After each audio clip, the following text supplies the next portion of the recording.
Hello guys, time बहुत कम है और बहुत ज़रूरी बात करनी है।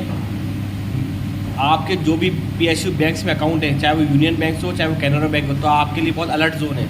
अगर आपने यदि अपना कोई नया खाता खुलाया तो भी बहुत अलर्ट है, क्योंकि अभी जो भी नए खाते खुल रहे हैं और जो भी आप ट्रांजेक्शन यूपीआई के थ्रू कर रहे हो उस पर बैंक की निगरानी है। और जो लोग यूपीआई से ट्रांजेक्शन कर रहे हैं, अपने जो उन्होंने नए खाते न्यू अकाउंट्स खुलवाए उनके थ्रू कर रहे हैं, तो वो अगर आपकी यूपीआई लिमिट आपने ज़्यादा ट्रांजेक्शन कर दी है तो बैंक आपके अकाउंट को फ्रीज़ कर रहा है, यानी कि सीज़ कर रहा है। उसके बाद ना तो आप अपने यूपीआई ट्रांजेक्शन कर पाएंगे, ना ही आप बैंक से ब्रांच से अमाउंट विड्रॉ कर पाएंगे, और ना ही एटीएम से अपना कैश विड्रॉ कर पाएंगे। तो पूरी तरह से आपका अकाउंट ब्लॉक कर देंगे। और उसके बाद इनका कहते हैं, ये कह रहे हैं हमारा प्रोसीजर है कि हम आपकी यूपीआई ट्रांजेक्शन बहुत ज़्यादा होगा, इस वजह से हमने आपका खाता सीज़ कर दिया है। और उसके बाद आप इनको एप्लीकेशन दो कि साहब आपने ये पैसा कहाँ खर्च करा है, यूपीआई में पैसा आपका जो खुद का कमाया है पैसा वो कहाँ खर्च करा है, उसकी पूरी जानकारी दो एप्लीकेशन के थ्रू। फिर ये एप्लीकेशन को आगे फॉरवर्ड करेंगे और वहाँ से रिप्लाई आएगा कि हाँ इनके जो वेरिफिकेशन है वो जस्टिफाइड है, इन्होंने जो खर्चा करा है वो उसका जस्टिफाइड है, तो फिर हम आपका अकाउंट खोलेंगे। क्या ये जो चीज़ हो रही है ये आरबीआई की गाइडलाइन के थ्रू हो रही है, या बैंक अपनी तानाशाही चला रहे हैं, या ये कोई स्कैम या रैकेट है?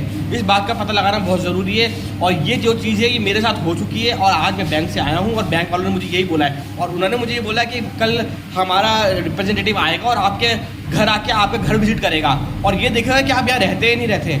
एक तो उन्होंने खाता सीज कर दिया, दूसरी चीज़ अभी कह रहे हैं खराब आपने एप्लीकेशन दो, मैंने एप्लीकेशन भी दे दी कि साहब मेरा खाता ओपन करे जाए, मैंने जो ट्रांजेक्शन करें वो यूपीआई के थ्रू करें और मेरे हाउस होल्ड एक्सपेंस के लिए करें मैंने। और दूसरी चीज़ अब ये कह रहे हैं हमारा रिप्रेजेंटेटिव विजिट करने आएंगे, वो चेक करेंगे आपके घर में आकर कि आप इसी घर में रहते हो या नहीं। अभी कल रिप्रेजेंटेटिव आएंगे, उसके बाद देखते हैं क्या प्रोसीजर इनका रहता है, क्योंकि अकाउंट उन्होंने मेरा बंद कर दिया और मेरे जो अमाउंट सब ब्लॉक है। आज मुझे कोई एमरजेंसी हो जाए तो और कुछ हो जाए तो उसके लिए बैंक को जवाबदार नहीं है, वो आपको आपका पैसा नहीं देगी जब तक वो हमने फॉर्मेलिटीज पूरी नहीं करती। तो क्या ये आरबीआई ने गाइडलाइन निकाली है या मोदी साहब ने कोई नया रूल पास करा है कि जो बैंक ऐसी तानाशाही चला रहे हैं? इसका जवाब आपको मिलेगा और मुझे भी मिलेगा कि क्या होता है आगे प्रोसीजर, तो मैं आपको आगे बताऊंगा जब मैं कल बैंक विजिट करूंगा अपने अमाउंट के लिए।